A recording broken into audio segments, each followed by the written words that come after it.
So welcome everyone to the Community IT Innovators webinar, the Nonprofit Tech Roundtable. It's one of our most popular webinars every year. We have a panel of our senior staff here today to talk about essential trends in nonprofit tech and what that means for nonprofits. My name is Carolyn Woodard. I'm the Outreach Director for Community IT. I'm the moderator today. Very happy to hear from our experts, but first I want to go over our learning objectives. We're going to discuss several themes today with our experts. We know nonprofits are always facing challenges, sometimes feel more challenging and stressful than others. There are a lot of other venues for talking about politics of the moment, funding issues, policy changes. Today, we want to acknowledge all of those challenges that are going on, and taking that into account, we're going to move right into talking about IT. And whether we can help you weather some of these storms with well-managed IT. So today, our learning objectives are to talk about what do you need to know about AI as these tools become more integrated into our workplaces, how are they impacting nonprofits, and what are the best practices around using AI at nonprofits. We're going to learn some about new cybersecurity attacks and prevention. We're going to learn about Google Workspace and Office 365 updates, what to look for in 2026. I'm happy to welcome Jennifer Huftalen to her first January roundtable. I'm looking forward to hearing her weigh in with her view from hundreds of clients that she works with and prospective clients on what they're worried about in 2026 and what trends she's seeing. So now I'd like to let my colleagues around our roundtable introduce themselves. So Matt, would you like to go first? Great. Oh, thank you. It's good to be here. I'm not sure how many of these I have done, but I always enjoy the conversation, talking about kind of what to expect here in 2026. I actually joined, this is my anniversary month at Community IT. So I joined as a full-time back in 2002. So 24 years or so full-time here at Community IT, and seen definitely lots of technology change and evolve and grow over my career here. I'm looking forward to the conversation today. And so I'll turn it over to Steve to introduce himself. Sure. I'm Steve Longenecker. I'm the Director of IT Consulting at Community IT. I also have been part of this particular webinar for many years now, and it is a fun one. I guess I will take Matt's cue and say that I've been at Community for a long time as well, and give it a chance to brag on my son. He is graduating from Emory University this spring, and I remember delaying my start date at Community IT because his birth was imminent, and I would like to have a few weeks at home when he was a newborn. And so I started about a month after he was born, and now he's graduating from college. Yay. Unbelievable. That's amazing. Congratulations, Steve, and congratulations to your son. Thank you. Jenny, do you want to go next? Yeah, sure thing. Thanks, Steve. So I'm Jennifer, or Jenny Huftalen. I'm the Director of Client Services at Community IT. And I've been with the organization for 18 years. So I'm kind of a first time, long time here. I've listened to a lot of these webinars. I've enjoyed the benefit of working with my esteemed colleagues here over the years. And yeah, I've had a lot of conversations with hundreds of organizations, both current clients and prospective clients. And yeah, really excited to be a part of this discussion today. And before we begin, if you're not familiar with Community IT, I'm going to tell you a little bit about us. We are a 100% employee-owned managed services provider. We provide outsourced IT support exclusively to nonprofit organizations.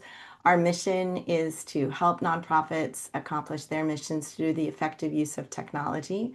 We are big fans of what well-managed IT can do for nonprofits. We serve nonprofits across the United States. We've been doing this this year is our 25th anniversary as a company. We are technology experts. We're consistently given the MSP 501 recognition for being a top MSP, which is an honor we received again in 2025. And we believe we're the only MSP on the list serving nonprofits exclusively. I want to remind everyone for these presentations, Community IT is vendor agnostic. We only make recommendations to our clients only based on their specific business needs. We never try to get a client into a product because we get some kind of incentive or benefit from that. But we do consider ourselves a best of breed provider. So it's our job to know the landscape, what tools are available, reputable, and widely used.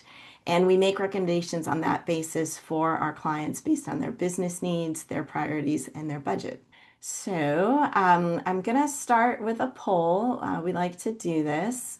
And this poll is, do you have AI policies at your nonprofit? So the option one is, I don't think so, question mark, not sure. Number two is, we're in the process of creating policies. Number three is, yes, our organization has created an AI acceptable use policy and our staff understand our policy. And the fourth answer is not available. I'm going to put a link in the chat to our AI acceptable use policy template, which you can download from our site. You can also just Google it. You can use AI to help generate a policy. So the question is, do you have AI policies at your nonprofit? It looks like we have a great response. So I'm going to go ahead and end the poll, share the results with you. And Steve, can you see that? I can see it. Yeah. So would you tell us about the results? Sure. So we had 48 responses. 19% said, I don't think so, question mark. And then about half, 22 out of 48 said, we are in the process of creating policies. And then 21% said that they have an AI acceptable use policy and that their staff use it. And then 7 people out of the 48 said it didn't apply to them. Great. And I would say that pretty much tracks, I think, with what we're seeing. I mean, Jenny, do you want to weigh in on that? That I think there are many nonprofits that are aware that they need to have AI policies, but it's a journey getting there. Yeah, I think that's right. I think the majority of conversations that I've been having, are just aware that it exists. They should look into it. They know some people are using some tools. They're maybe, wanting to find the time to make that an initiative, but maybe not sure where to start. So I think that's kind of the majority of the folks that I'm talking to are kind of stressed about it in some ways because they know they should have some sense of what's going on with it, and again, not always sure where to start. But for the most part, I can't say that I've had many conversations with organizations that have it figured out. So that's that may be some peace of mind for some of you who are in that boat of just I don't think so, or we're kind of in the process. I think nobody has really sort of has it laid out perfectly yet, but now's the time, I think, in general, to start thinking about that. And I think I'll jump in and just say, even if you have like a one pager that seems pretty vague and not maybe really a policy, that's better than not having talked about it at all. So I would say don't let the perfect be the enemy of the good in this. As you're having those conversations, if you're elevating it up to your board level, and you're putting together like, well, these are our principles maybe instead of a policy, that itself is very helpful too. So we want to move on to talk about AI and nonprofits. So these are some talking points that we are coming up consistently at Community IT with the clients that we're working with the conferences that we're going to, with everything that we're reading about AI. So I wanted to go over them a little bit quickly and then start out a discussion with our experts here. So the number one thing we're saying and hearing and hoping that you are taking away is to match the tools to your needs instead of finding a tool that sounds really good and matching your needs to that. So start with your needs. What do you need to have automated? What is a repetitive task that could be done better by a non-human? And then find a tool that fits the need that you have. Beware of public tools. That is something that we're hearing over and over, but trying to use enterprise AI tools instead of public ones. Having a human as the last editor, like any assistant, you wouldn't just like take their work and put it out there on your website publicly without having ever checked it over. So make sure in your policies that a human is the last editor on what you do with AI. Have a policy, even as I said, a one-page philosophy is better than nothing. Use it as a starting point for conversations. This is an iterative process. You cannot have a policy that you made 6 months ago still be adequate with the pace that AI is changing. So it should be something that you are having conversations about. AI is adding tools to the tools you already have, so you need to be aware of that. And then taking training seriously and committing to upskill yourself and your staff around AI. We think AI nonprofits that are getting more familiar and comfortable with AI are going to be more effective, more productive, and there will probably be funders that are interested in that progress too. So what does this mean for you? What does it mean for your nonprofit? If you want to put in the chat, if you have thoughts on this, what are you doing with AI? What is your nonprofit doing with AI? What does it mean to you? Thank you everyone who's been putting in the chat about creating a policy using our template or other templates. But I want to turn it over to our experts. So Steve, Matt, and Jenny, I don't know who wants to go first, but do you have thoughts on AI and nonprofits? Maybe Matt, we'll start with you with the cybersecurity angle. Yeah, I mean, I think from the cybersecurity perspective, organizations obviously have a primary concern about the integrity and confidentiality of the data that they kind of have about the constituents they serve, about their staff, about their board members. And so, even if you don't necessarily have a formal AI adoption strategy or kind of don't know where to start there, I think the good news is that you can start by identifying and securing the data that you already have. Many of these AI tools, their policies and permissions follow the users that they are kind of assigned to or the licenses are assigned to. And so even if you're kind of not quite sure maybe how a user would kind of use some of these new tools, you can kind of go through and identify in your organization, here's where our sensitive data is. Do we have the right permission structure in place so that whenever a license is assigned to a user, and then that AI tool, begins to discover all the information it has access to, right? The AI tool only has access to what it's supposed to or what it needs to. So again, I think you can kind of start there, even if you're not sure which tool to use. But start by understanding your organization's data better, who has access, where it lives, and you can kind of get that work done, regardless of the AI tool that you end up using or adopting. Yeah, I feel like my entire career in nonprofits, people at nonprofits have been trying to find an easy, quick way to organize their data and their data files and share them easily and efficiently. And AI is just not there yet. You really do need to know what the permissions are. And like maybe AI tools can help you with organizing, but a person needs, like, your organization and your files better than anyone does. So you need to be in charge of it. I'm sorry. I'm sorry for everyone.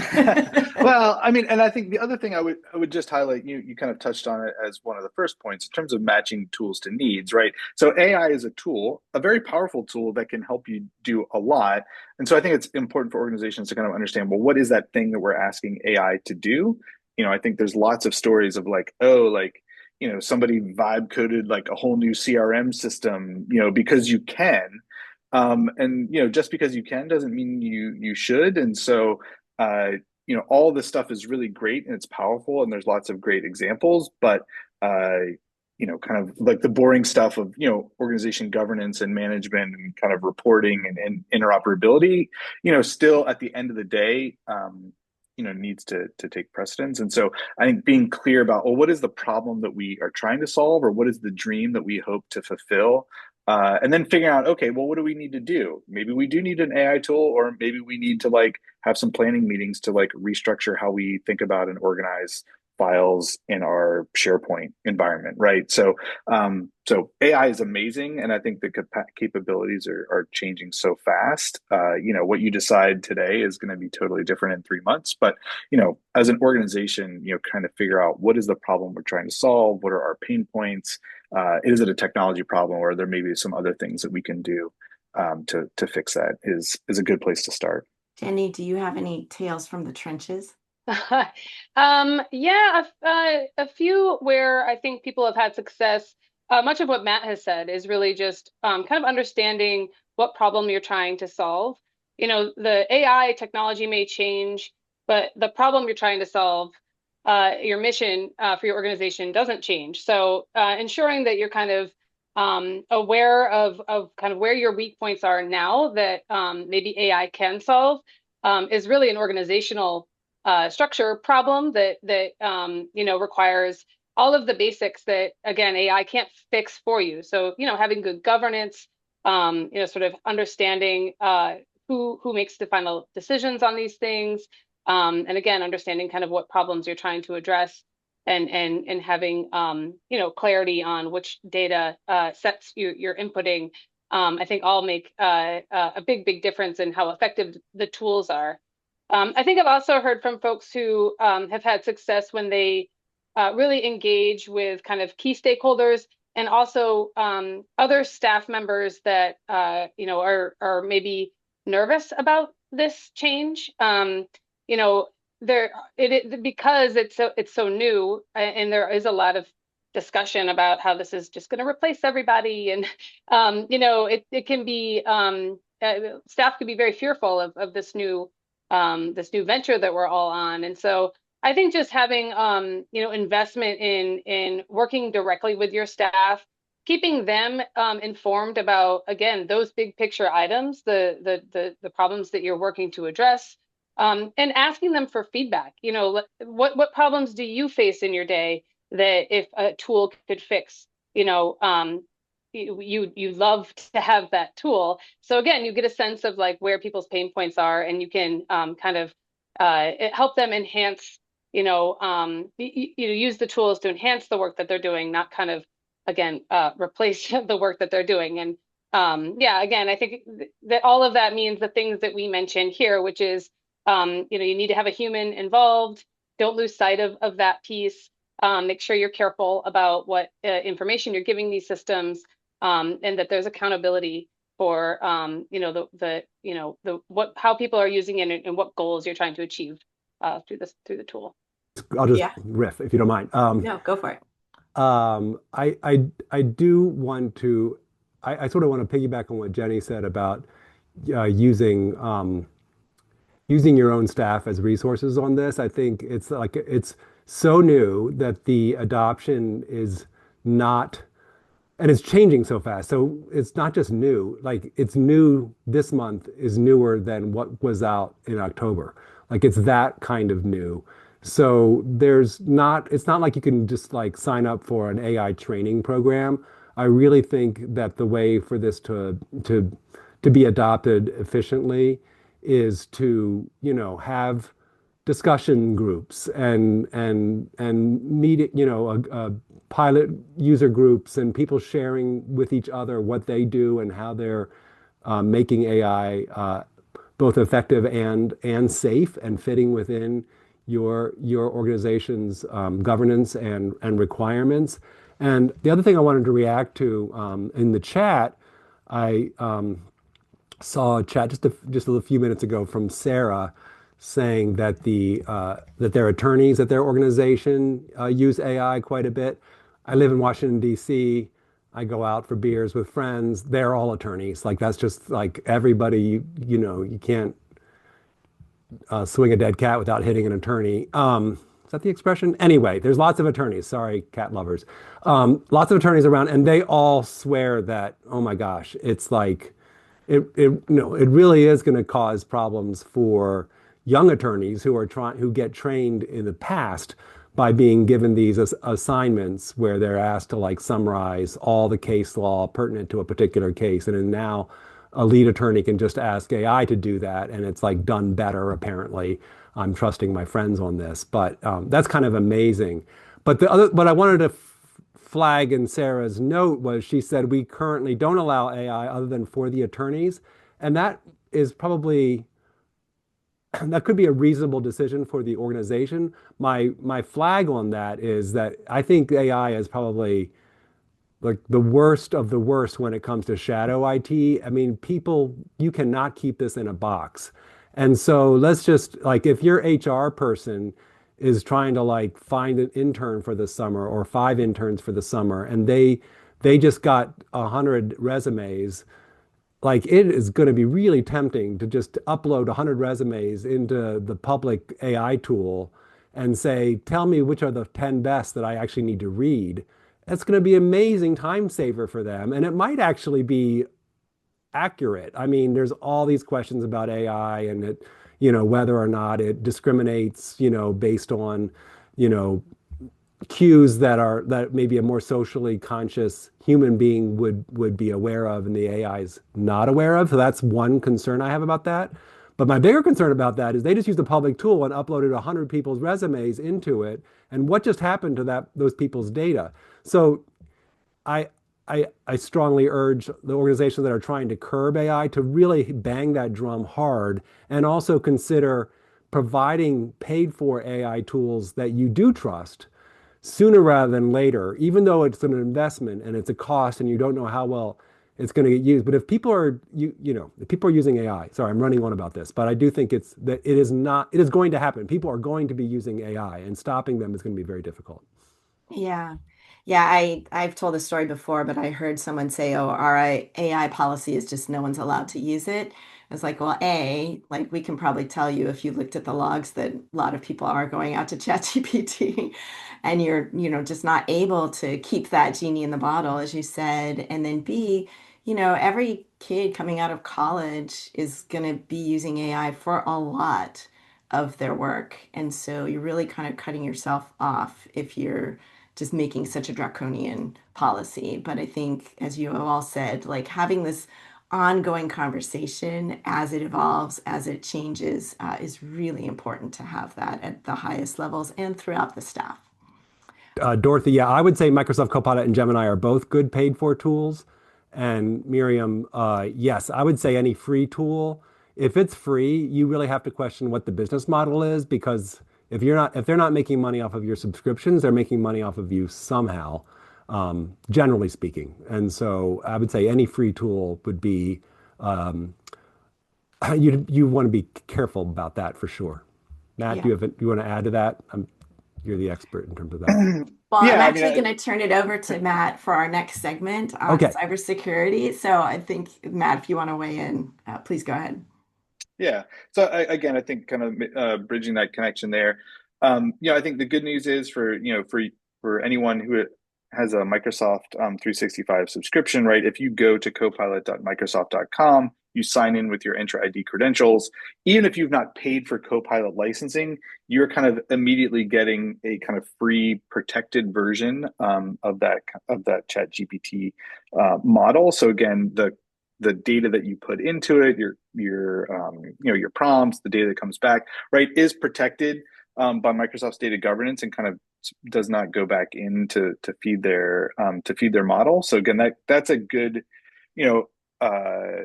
entree into using some of these AI tools, which are, hey, let's use this, not that.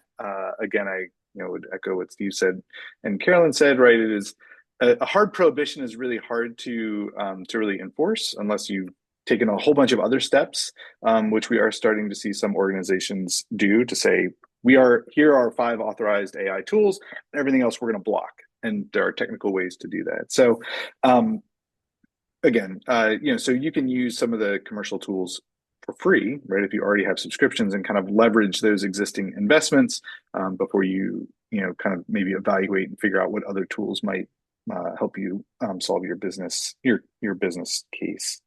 On the cybersecurity side of things, I think what we are seeing is that the bad guys are using these tools for improving their work and writing more effective emails that are more engaging, that will get you to click on things, just as maybe the development department is. And so we are seeing, kind of a, steady increase in sophistication for those targeted emails, right? A lot of the things that we would have kind of relied on in the past to say, oh, if the email is misspelled, if it doesn't use proper grammar, those kind of narrative clues have basically been, dissolved, because now, the hackers can just go to the free ChatGPT 2 and drop in their prompt and have a well-crafted email. So again, we see that, kind of on the phishing side, so the emails are more sophisticated. The copy that they're writing is better, and so that is one way that we are seeing AI being used to kind of aid in the attacker's speed. I think some of the industry data that is being reported is that, fortunately, the hackers are not necessarily using AI to, in general, have kind of new attack methods. They're just kind of doing what they have been doing, but doing it better and faster. So, I think that, is kind of the current state. Again, that may change as these models become, more sophisticated, right? And so the conversation that we're having now about the state of AI is going to be very different, even 3 months from now, as the tools continue to evolve and gain autonomy and capability. On the specifics around cybersecurity, so obviously we're wrapping up 2025, and I just took a first peek at the security incident data that we saw amongst from our 200 clients, about 8,000 nonprofit staff that we support. And again, a couple takeaways, right? Spam and phishing continues to increase year over year. It's kind of easy, cheap, and effective, and that is only going to continue. There were some bright spots, one being that the number of compromised accounts that we responded to did drop compared to the previous year. I think probably through some combination of better training, we continue to have more and more staff adopt our formal cybersecurity training platform. And so I think just educating staff is a great way. Technology tools aren't going to solve our cyber problems. And so having engaged staff is important. I think some of the things that are out of our control, Microsoft, their digital crimes unit, in addition to, the NGO ISAC, did some legal action that resulted in takedown of a lot of the threat actors' kind of IT infrastructure that was involved in kind of these attacker in the middle frameworks that would steal identities. And so we did see a drop in kind of compromised accounts. On the flip side, we actually saw an increase in the amount of virus activity that was detected by our endpoint security tools. So again, that's great to block. But again, so maybe that is an example of the threat actors using some of these AI tools to, again, write scripts, malicious software, kind of better, faster, cheaper. And, so we did see more endpoint activity, which kind of is in opposition to a trend that we've observed for many years, which is, just a reduction in endpoint security risk over time. We are seeing, just a note about kind of compliance requirements. We are seeing that come from funders as organizations try to adopt more formal cybersecurity frameworks to kind of make sure that organizations are dotting all the I's and crossing the T's. And so, I think that is a good thing. It may feel like it's a lot of overhead, but I think it isn't. It helps to push organizations along to adopt these tools and techniques. And then I would say, we are updating our guidance around multi-factor authentication. This has been a common refrain that we've said, you need MFA, you need MFA, you need MFA, which is true. Now the updated guidance is that you need phish-resistant MFA in response to some of these techniques that threat actors can use. So it basically means that enabling things like Windows Hello on your Windows computer or platform SSO if you're on a Mac, using FIDO keys, right? I have a little physical security key, right? These are fantastic. Passkeys and Microsoft Authenticator, right? These are, an evolution or a more secure way to do that multi-factor authentication that ties your user session specifically to the device that you're on, right? So that session can't be stolen and kind of taken to a different device. So, and then the final piece here is, again, kind of coming back to what is the most likely and the most common attack scenario that we see. And it's really, it still is a phishing email that's targeting a user to get them to click or interact with a document or an attachment or something so that they can steal the user's identity and steal money, right? That is still the most common scenario that we see. And so, that's, kind of goes to support our guidance and recommendation to, invest in security tools to train and educate your staff, improve your MFA methods, right, to help reduce that risk, and invest in technology that can kind of identify, block, alert when there are those suspicious logins that occur so that we can respond quickly and prevent damage from occurring after a user's account is compromised. I'll jump in and say we have a ton of cybersecurity resources on our website, free past webinars, blogs, templates, downloads, everything like that. And then I just want to say also that February 25th will be a webinar with Matt coming back to talk about using AI securely. So that junction of AI and cybersecurity.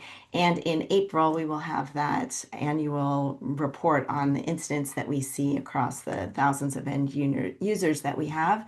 So please come back and join us for those. Thank you, Matt, for updating us on what to worry about. And I wanted to do another poll. We're about halfway through our webinar hour. So how are you feeling about your nonprofit on a scale of 1 to 5? With 1 being everything is on fire all the time, like the little dog, this is fine. And 5 being my nonprofit seems to be handling this era pretty well.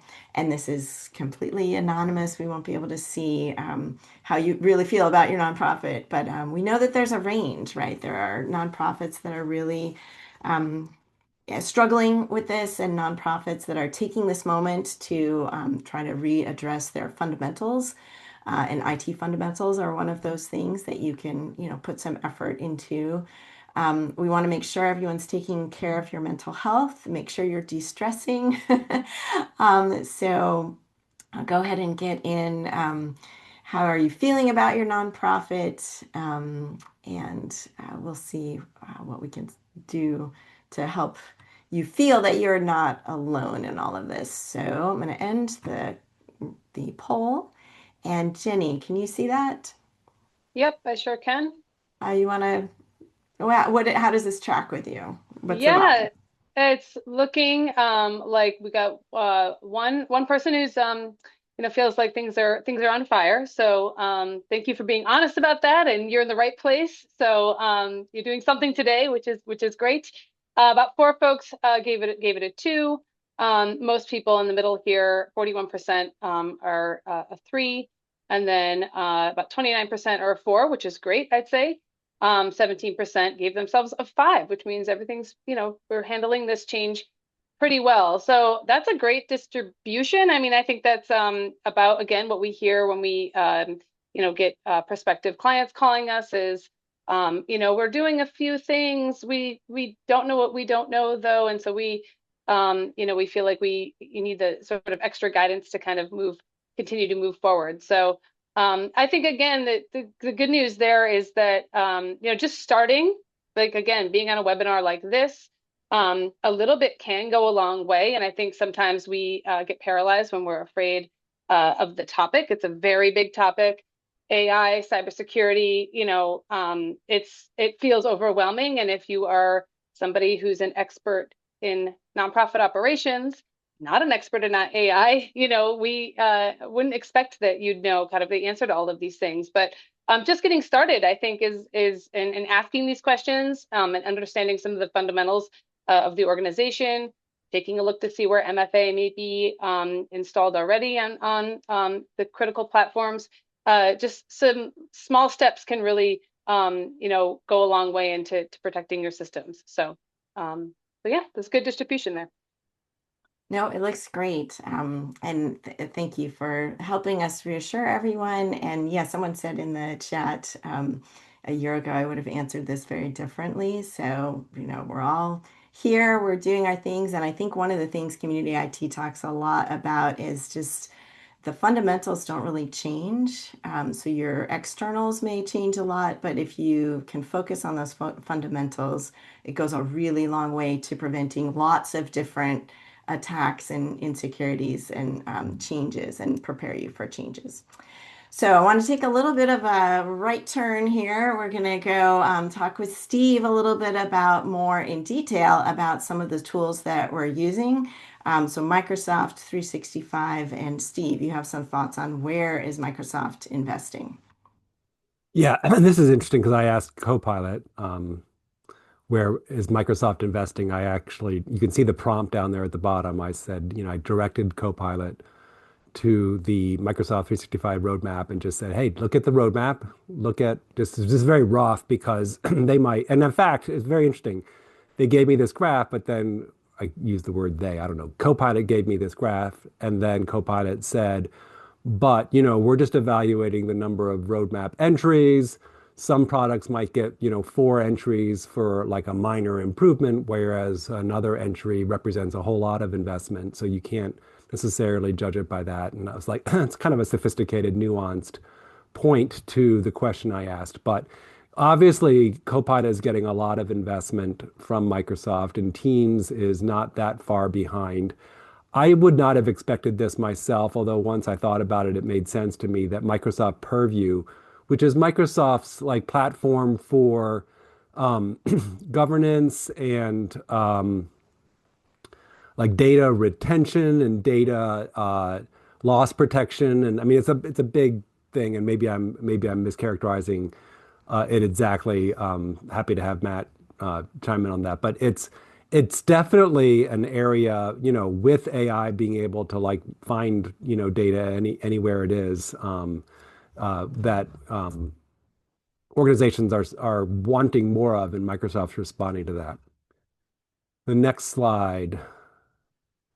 One thing I wanted to flag a change about about Microsoft 365 that I wanted to flag in this annual webinar on changes in the IT, world and looking the year back and looking the year ahead is it is notable that Microsoft is asking nonprofits to pay more for their services than they used to. It is still incredibly generous. I do think sometimes we can lose sight of that if we get grumpy about Microsoft taking away something from us that we've come to rely upon. The most important, I think, thing, especially for the smaller nonprofits, is that in July of last year, the Microsoft stopped providing the 10 free Microsoft 365 Business Premium licenses. Now that termination didn't happen on July 1st for all nonprofits. It started on July 1st, and basically sometime in the next 12 months, each individual organization's anniversary date for that subscription was going to occur, and when it occurred, Microsoft would not renew it. And at that point, the organization would have to buy the discounted Microsoft 365 Business Premium licenses, which are still, only $72, $36 a year, which is totally like close to free compared to what, enterprises or regular commercial businesses pay for them. So we're still seeing clients who are getting these notes, and we're doing our best to keep on top of it, because if you don't notice and the subscription doesn't renew, it is possible that, staff that have these licenses assigned to them will suddenly not have email services. If that happened, you would just like figure out, oh no, it's because these licenses expired. You'd go in and buy new ones at the discounted price, assign them back to the people that lost their licenses, and everything would sort of resume. I mean, as long as you did it within 30 days, no harm done, except for the fact that there would be a service interruption for the actual user. So we've been paying attention to that. You now have to pay. You can still pay monthly instead of annually. You should be expecting to have an annual commitment, but you don't have to pay annually. At the nonprofit discounts, we encourage our clients at this point to just pay annually. It actually causes less credit card, reconciliation requirements. You just do it once a year. But if you do pay monthly, now Microsoft charges you for that. I won't read everything else that's here, but yeah, it's a trend. It's getting a little bit more expensive to be a Microsoft customer as a nonprofit. I Next will slide, Carolyn. share the Okay. slides on the website. So if you're going to want to look at this later, don't worry, I will put them up there. But some roadmap. Yeah, and then I was just, as I was going through the roadmap, I didn't let Copilot do all the work. I was sort of rummaging through it, and it's something that I try to look at from time to time anyway. I do think it's really interesting and these links. I think Carolyn, you were thinking about you were going to chat them. So the identity work that's happening, you know, identity is getting more and more foundational, and yet at the end of the day, it's like one of those like what is it, like to stack of turtles, and it's turtles all the way down. Like at the end of the day, how do you prove who you are really in a cyber world, And so there are efforts being made to like perhaps interface with, government entities as like the source of truth, or for corporations to have some sort of structure for themselves. But like it really is in some ways hard to prove who you are. Like if you lose your little key fob that Matt mentioned and you don't have it, like what do you do? Like how do you, if you're a small nonprofit, you go into the office or you call someone on the phone and you convince the person who issues the key fobs to send you a new one. But if you're a larger enterprise, it's a challenge. I won't mention the other things here, but click on the links if you want to. But in the interest of time, I guess the summation is that Microsoft is continuing to invest in their product. My summary of Google is that Google is as well, but they are really focused, in my opinion. This is more based on an intuitive feeling than me looking at the roadmap and getting data. But I really think Google is focused on AI and on Gemini, which is their AI product. It is a state-of-the-art model. If you are a Google customer, and you're already quote unquote paying for AI, and you want to use AI, you should probably at least start in Gemini because it's great. It's a great model. And you probably will get a lot of learning out of it and, build your community's AI skills in a fairly, safe place in the sense that, Google will not be selling your data out when you're in the Google Workspace world. If you're using Gemini as a consumer with a personal account, all bets are off. But if you're using Gemini in Google Workspace, I think you can trust that, that it's sort of got some guardrails on it. I would say otherwise, probably Google's investment in their Workspace platform has slowed down a little bit. There are still some interesting things worth highlighting here. They've been putting a lot of energy into increasing their native tools for migrating into Google, which makes sense if you want to have good business. One way is to help people find an easy way to get off of other platforms. They added a Dropbox to Google Drive. It's in beta right now, but they added that recently. So I would say, if you are paying for Dropbox and you're a Google customer, there's more tools now, tools that are free if you're a Google customer to get your files out of Dropbox and into Google, and that's exciting. And perhaps you could save on a Dropbox bill every year because Google has a lot of storage included in their Workspace platform. And then I wanted to highlight the fact that they spent one of the highlights of 2025 from my perspective, because I use the Microsoft, it's called Bookings. But it's just becoming more and more common, right? Where if you want to have a meeting with someone, they send you a link and you click on the link and then you can book time with them. And like the calendar is, you don't see much, but you see enough to find a free time on their calendar. So Google has updated that and changed that around. So if you're a Google Calendar user and you don't know about this, you might want to use it depending on kind of like what you're doing all day. But if you're ever having trying to find time with another person, this could be a great tool for you to use. There's other stuff there. The ransomware detail is not nothing, that's for sure. So I appreciate their addition to that. Thank you, Steve. Like, as I said at the beginning, there's just so much. So it's very hard to find a few things to highlight, but I want to reassure everyone who's asking great questions. I have access to the chat and to the Q&A, so I will add that into the transcript if there were questions there that we either answered over on Reddit or weren't able to get to here, but we'll get an answer from our experts and put that up on the website as well with the transcript from this webinar. So look back for that.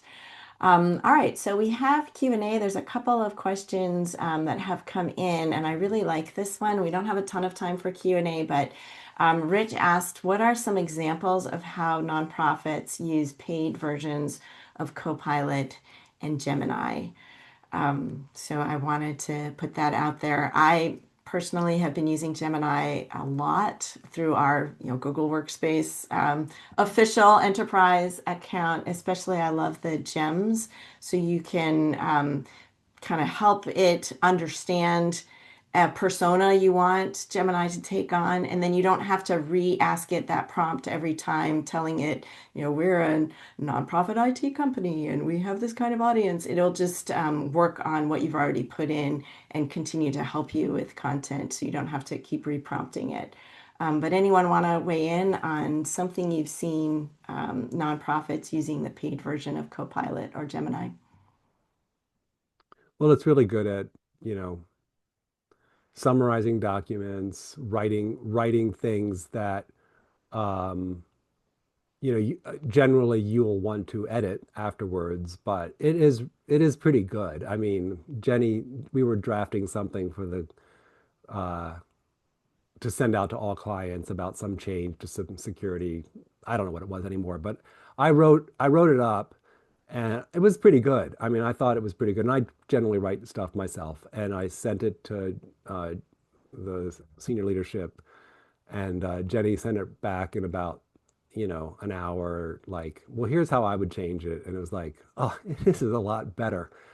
I was like, Jenny, good job. And she's like, well, Copilot. I was like, okay, all right. So, it's that kind of thing. It's just like polishing or drafting and getting started. It goes a long way. I think also, I think Copilot sort of has a reputation for being lousy at generating slide decks, but other tools, I mean, Gemini, I think would be good for generating.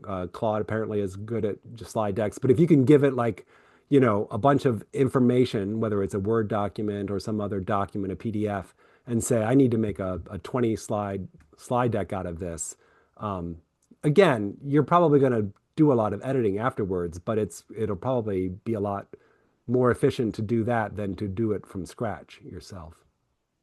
I've also heard of people using it kind of to question themselves. Like, you can ask it to do like Socratic questioning. So it'll ask you questions back about the document that you are trying to write. Like, well, what is your goal, or what is your purpose? And that can be really helpful if you use it as like a thought partner to try and get going on what you want to accomplish.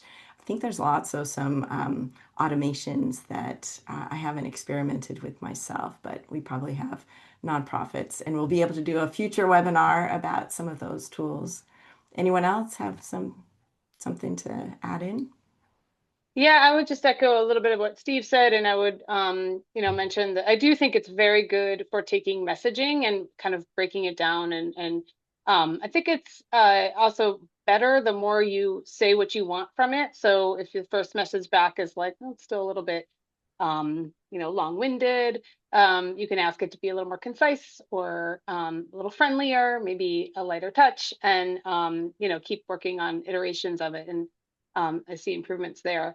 I've heard, this is not from a client, but I've heard of folks, not with Copilot or Gemini, but in Claude, which a lot of like universities have been using. They were kind of highlighting the cautionary tale of making sure it's not too obsequious and giving you things that it thinks it wants you to have. And so I think, again, just clarifying what you're asking it to do, verifying that the information is legitimate. This friend of mine mentioned that they asked it to put together some references, and it returned two of the four references they sent along were kind of made up. And so when they asked, hey, is this real? It was like, oh, gosh, you're right. It's not. Thank you for saying that. So I think just, making sure, even these great ones, and I think we've got a lot of, really positive stories about the tools, but again, just making sure that a human is verifying the information before it goes out to any of your constituents is important. Yeah, and I'll jump in and say that we at Community IT, we started a midweek podcast, kind of a short segment on AI every week on Tuesday. So if you have more questions about AI at nonprofits and more resources, thank you in the chat. People are sharing some resources. I'd love to get those, and we'll include them on that podcast. It's AI specifically for nonprofits, so use cases, questions, news about nonprofits using different tools. That's all going to be in there for about 10-15 minutes on Tuesdays. So look for that. If you just subscribe to our podcast, you'll get it in your feed. All right. Well, let's see. I don't know if we have time for one more quick question. There was a question in here about SharePoint structures and avoiding oversharing. So I don't know, Steve, if you want to take that on. I feel like we touched on it a little bit earlier of how to organize your files, but maybe actually this is not fair to ask you because it's a whole hour-long Yeah, I mean, webinar on just how do I very organize my briefly, files. the problem that's being surfaced here is, like in the past, if you had a library that was only, restricted to just the finance department, great. But if it turns out that there's a subfolder buried deep in that library that some well-meaning member of the finance team had shared with quote unquote an everyone link to a colleague, and to that colleague that was supposed to be able to access that subfolder, right? But instead of using a specific person link, they used an everyone link, or maybe an everyone at our organization link, right? Well, it turns out that now everyone at that organization, if they know that link, they can access that subfolder, even though the library is restricted to the finance team and only the finance team. And it turns out that Copilot would be really good at finding the files in that folder, because it would think, I mean, I'm giving a lot of credit here, but from the Copilot's algorithms, everyone at the organization has access to that subfolder. It has been deemed so. It has been shared appropriately. Therefore, it is fair game. If I want to surface, if a question has a relevant document in that subfolder, I will bring it to as part of the answer. Snuffing those things out is hard. I mean, one thing that I think we are talking to clients about now is changing practices. Don't use the everyone link except when you really mean it. Don't use the everyone at this organization link, and change the defaults for that now. Because those links, obscurity was fine in the old day, but now it's not anymore. The new habits are great. The old habits have already done the damage that they've done. So there are tools you can use. AI could probably help you write the PowerShell, or there are PowerShell commands that you can like list all of the subfolders and documents that have been shared with those kinds of links. And you can painstakingly like just get the list and look at them and say, okay, these are the problem areas. And it probably is mostly, you probably know where you're concerned. You're concerned about the finance share or finance library. You're concerned about the HR library. You're concerned about the leadership library. You may not be as concerned about the program library, unless the programs do. I mean, some programs do have a lot of sensitivity to them, and that's understandable. But you know where the problem spots might be, and it probably is worth, before you make that stuff fair game for Copilot, or the same. All of this is true for on the Google side with Gemini. You do want to examine those situations, and there's probably no short way to do it. I don't know. I don't think we have time for one more question. I'm sorry. So we are going to go over on Reddit. It's Reddit r/nonprofit IT management after this, and we have a couple more questions we could answer over there. In the interest of time and to end on time, I'm going to go over our learning objectives. So I think as I said, we just scraped the very top surface of these big buckets, but we thank you for coming along with us. And if any of these things are, interesting to you, like please follow up with us. So we wanted to cover what do you need to know about AI. As I said, we have a new podcast. We will be having some more webinars this spring about nonprofits and AI. It is what everyone is really interested in right now. So please join us again for that. We wanted to learn about new cybersecurity attacks and prevention. Thank you, Matt, for catching us up on that. And again, February 25th will be AI and cybersecurity, and April, our webinar will be all about the cybersecurity incident response report. We wanted to learn about new Google Workspace and Office 365 updates. Thank you, Steve, for catching us up on that. There's so much happening. And even some things that are non-AI. So that's very interesting. And we'll be doing more webinars throughout the year on those tools as well. And then understand that other nonprofits are experiencing and worrying about a lot of the same things that you're worrying about. We're not alone. So thank you, Jenny, for joining us and helping us understand that. Thank you, everyone in our audience. Thanks for joining us on the chat and putting your questions in. As I said, Matt will be back next month for our next webinar on how to use AI tools safely. If you don't know the difference between using a public tool like ChatGPT or logging on to a more private enterprise tool at your organization, like Copilot or Gemini if you use Google Workspace, this webinar is really going to help clarify that for you. We touched on it today, but we'll go into more depth February 25th. We hear a lot about making sure not to share sensitive data outside of your organization. So we're going to talk about that. That's at 3 p.m. Eastern, noon Pacific on Wednesday, February 25th. I'm going to put that the link to register right in the chat right now. But it's on our website as well, communityit.com. Please don't forget as you exit the webinar today to take our short survey. One lucky winner chosen at random will receive a $25 gift certificate for helping us learn more about how we're doing. And join us on Reddit r/nonprofit IT management for more Q&A with our experts for about another half an hour. So thank you very much for joining us. Your time is a gift. We appreciate it and hope to see you back in a future webinar. Thank you, Jenny, Steve, and Matt for joining us and sharing what you know. Great. Thanks for facilitating, Carolyn. Thank you, everyone.